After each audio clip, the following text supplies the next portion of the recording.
Hello అండి. ఏంటి మైసూర్ బోండా తినాలనిపిస్తుంది కానీ అబ్బా ఇంట్లో చేసుకోవడం ఒక పెద్ద పని అనుకుంటున్నారా? ఏం లేదండి, చాలా సింపుల్గా చేసుకోవచ్చు. రండి చేసుకుందాం. మా ఇంట్లో అయితే మైసూర్ బోండా అందరికీ ఇష్టము. బయట నుంచి తెచ్చుకుంటేనేమో వాళ్ళు పెద్ద పెద్దగా చేస్తారు. అది మళ్ళీ పైనంతా తింటాము, లోపలేమో పచ్చిగా ఉందని పడేస్తాం. మీరు కూడా అంతే కదా? అవును. దాని బదులు ఇంట్లో చేసుకుంటే మనం తృప్తి తీరా హ్యాపీగా తినొచ్చు కదా. నాకు కూడా అదే అనిపిస్తుంది. ఇట్లాంటివి ఇంట్లో చేసుకొని తింటే ఎన్ని కావాలంటే అన్ని తినొచ్చు కదా. రండి మరి చేసుకుందాం. నేనైతే దీంట్లో ఆల్ పర్పస్ ఫ్లోర్ కానీ, మైదా కానీ, బేకింగ్ సోడా కానీ యూజ్ చేయట్లేదు. నేను ఇక్కడ సెల్ఫ్ రైజింగ్ ఫ్లోర్ అని తీసుకుంటున్నాను. ఇది అన్ని గ్రోసరీ స్టోర్లో దొరుకుతుంది.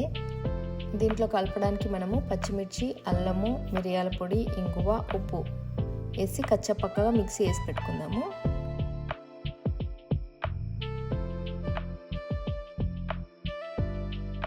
ఇప్పుడు ఒక కప్పు సెల్ఫ్ రైజింగ్ ఫ్లోర్కి పావు కప్పు పెరుగు అండ్ మనము మిక్సీ వేసి పెట్టుకున్న కచ్చపక్కగా మిక్సీ వేసి పెట్టుకున్న పచ్చిమిర్చి ఉంది కదా, అది టేస్ట్కి సరిపడా వేసుకుందాము. అంటే స్పైసీ లెవెల్ని బట్టి నేనైతే ఒక స్పూన్ తీసుకుంటున్నాను.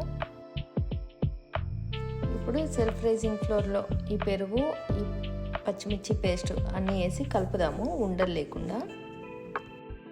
ఇప్పుడు దీంట్లోకి వాటర్ కొంచెం వాటర్ వేసుకుంటూ ఇలా కలుపుకుందాము. కొంచెం గట్టిగా, మరీ పలచగా కాదు, అట్లని బాగా గట్టిగా కాదు, కొంచెం గట్టిగా కలుపుకొని పెట్టుకుందాము. దీన్ని ఒక 2 గంటలు పక్కన పెడదాము. ఇప్పుడు చూడండి, 2 అవర్స్ తర్వాత మంచిగా ఇలా స్మూత్గా అవుతుంది అన్నట్టు పిండి అంతా, బ్యాటర్ అంతా. ఇప్పుడు స్టవ్ పైన ఆయిల్ పెట్టేసి వేడెక్కిన తర్వాత చిన్న చిన్న బోండాలు వేసుకుందాము. అయితే దీనికి ఏం చేయాలి అంటే మనము ఆయిల్ ఫుల్ అయ్యేటట్టుగా బోండాలు వేసి పెట్టుకోవాలి. కొంచెం గ్యాప్ వదిలినా కానీ, ఇప్పుడు నేనైతే కొంచెం గ్యాప్ వదిలాను కదా, కొన్ని తక్కువ వేసాను, ఆయిల్ కనిపిస్తుంది కదా. అలా వేసినందుకు అవి కాగిన తర్వాత కిందికి ఉల్టా తిప్పితే మనం ఉల్టా అవ్వవన్నట్టు. అదే నిండేసామనుకోండి, అవి కదలకుండా ఉల్టా వేస్తే ఉల్టా అవుతాయి. సో అప్పుడు 2 సైడ్లు బాగా కాలుతాయి. ఇవి కూడా కాలాయి కానీ తిరగడానికి తిరిగి అట్లా ఉండట్లేదు అన్నట్టు. సో నెక్స్ట్ టైం మీరు వేస్తే కనుక మొత్తం గిన్నె నిండా ఆయిల్ నిండా వేసుకున్నట్టుగా చూడండి.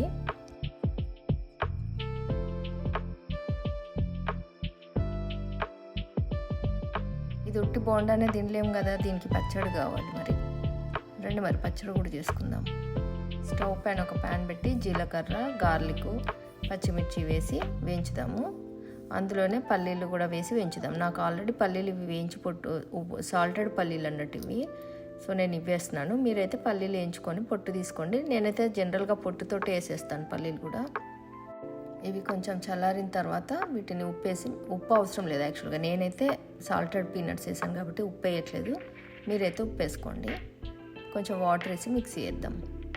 ఇప్పుడు దీన్ని తాలింపు వేసుకుందాము. తాలింపు కోసం స్టవ్ పైన ఒక ప్యాన్ పెట్టేసి ఆయిల్ వేసి వేడెక్కిన తర్వాత ఆవాలు, జీలకర్ర, శనగపప్పు, మినపప్పు, కరివేపాకు, ఎండుమిర్చి, కొంచెం ఇంగువ అన్నీ వేసి తాలింపు వేసుకుందాం. ఇది కొంచెం చల్లారినాక ఒక గిన్నెలోకి మిక్సీ వేసిన పచ్చడి తీసి పెట్టి దాంట్లో పైనుంచి తాలింపు వేసుకుంటే సరిపోతుంది. ఇప్పుడు బోండాలు కూడా రెడీ అయ్యాయి కాబట్టి బోండాలు, పల్లీల చట్నీ వేడిగా తింటే చాలా బాగుంటుంది. ఇంట్లో చేసుకున్నాం కాబట్టి ఎన్నైనా తినొచ్చు. చూడండి అసలు ఎంత గుల్లగా వచ్చాయో. ఇంకెందుకు ఆలస్యం, మీరు కూడా చేసుకొని తినండి. చాలా బాగుంది కదా చూడడానికి. అసలు చిన్నగా చేసుకుంటాం కాబట్టి ఎన్నైనా తినొచ్చు. అండ్ లోపటి వరకు బాగా కాలుతుంది కూడా.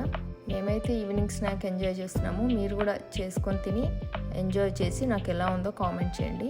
ఇలాంటి మంచి వీడియోలు ఇంకా చూడాలనుకుంటే నా ఛానల్ని సబ్స్క్రైబ్ చేసుకోండి. అది నాకు ఎంకరేజ్మెంట్గా కూడా ఉంటుంది.